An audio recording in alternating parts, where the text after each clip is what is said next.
Good afternoon again, everybody. I wanted to do a follow-up video from the past video because I didn't want them too long. But I just wanted to put in on my older brother there. I also forgot something very important, and that was when he was 55 and he did retire from Health Welfare Canada. He went home and he ran his own consulting business out of his own home till he finally decided to retire. I think he was about 66 or 67 when he retired at that time, finally, to relax and enjoy life for a little while, which I'm glad he did before now he's, like I said, when he ended up in the hospital and with the infection, unfortunately, they couldn't get him back up on his feet. And I know there's a medical term for it, and I don't know what the medical term for it is, but it's when all your muscles freeze up finally and they can't contract or do anything, and they're just all crunched up and they're just bent and they're useless. So that's how he ended up in the wheelchair finally.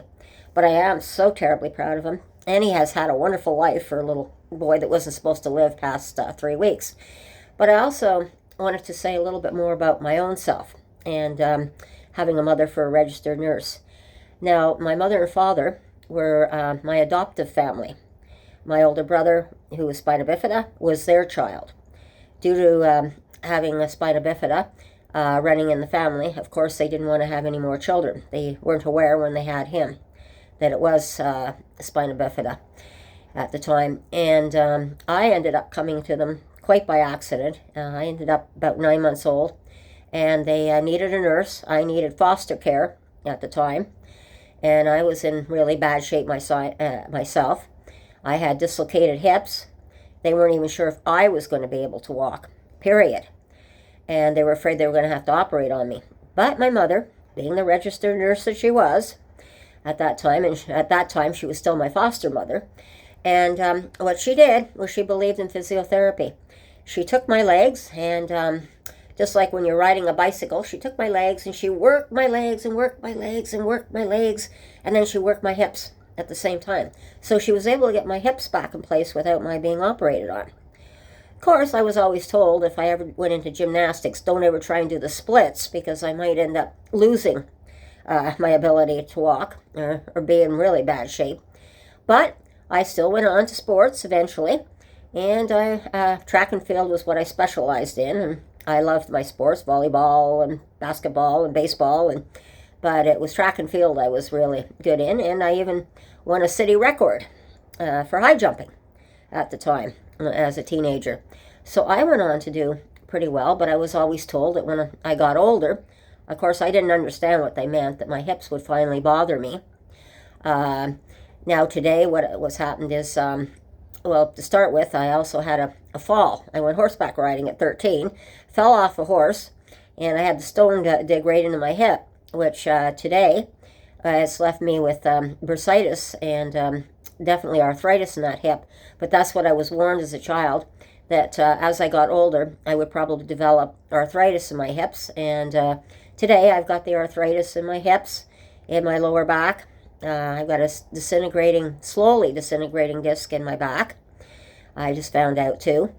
And I've also got arthritis in my knees. So when I went into the hospital with this infection that brought me down at the end of December of last year, 2022, they had to drain my knee, of course, and I had a huge infection in there that they had to drain my knee from.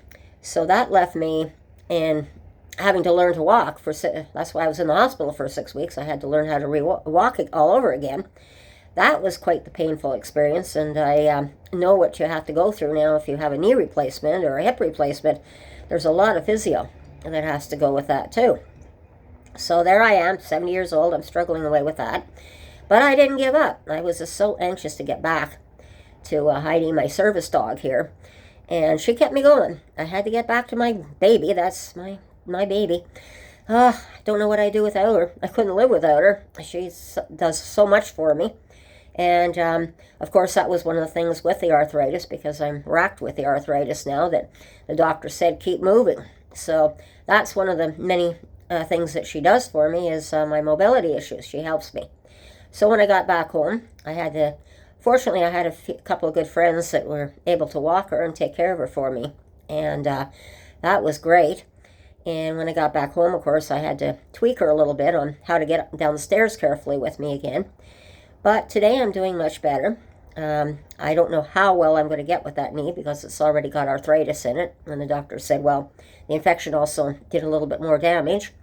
But I'm able to put more weight on that knee.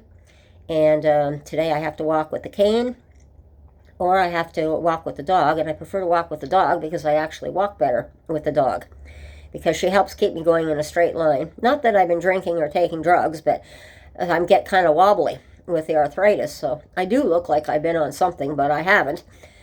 So she keeps me on the straight and narrow for sure. And for my depression, she's wonderful. With the PTSD, she's wonderful. And I still have to get her trained for the PTSD and the blood sugars. But she's been wonderful. And I've had a life that's been really, really rough too. 40 years of domestic abuse. But like my brother and like my mother said, never give up. And my grandfather said, never give up. There's always a light at the end of the tunnel somewhere. So I keep searching for that light. And I still love working with people because I always have.